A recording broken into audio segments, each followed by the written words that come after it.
একদিন এই মুরগিটা নাচতে নাচতে এই মোরগের সামনে দিয়ে গেলে এই মোরগটা তাকে দেখে ক্রাশ খেয়ে যায়। এরপর সে তার বন্ধুদের কাছে গিয়ে বলে আমাদের এলাকায় অনেক সুন্দর একটা মুরগি এসেছে। তখন তার সবগুলো বন্ধু সেই মুরগিটাকে পটানোর জন্য চলে যায়, কিন্তু মুরগিটা তাদেরকে দেখার পর মেকআপ করতে শুরু করে দেয়। এরপর সবগুলো মোরগকে পোস্টার দিতে শুরু করে দেয়। সেই পোস্টারে এই মুরগিটার মালিশের দোকানের ঠিকানা দেওয়া ছিল। रहा नहीं जाता, तड़प ही ऐसी है ना। এরপর মোরগটা তার সব বন্ধুদের কাছে চলে যায়। তখন তার বন্ধুদেরকে বলে চলো আজকে আমরা সবাই ওই সুন্দরী মুরগির দোকানে মালিশ করাতে যাব। তখন সবগুলো মোরগ নিজেদের কাজকর্ম ছেড়ে মালিশ করাতে চলে যায়।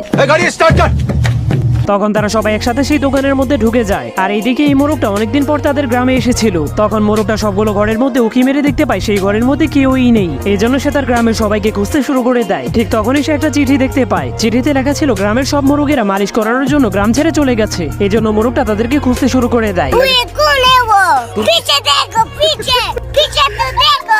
যাওয়ার আগে আপনার ফোনে কত % চার্জ আছে তা কমেন্ট করতে ভুলবেন না।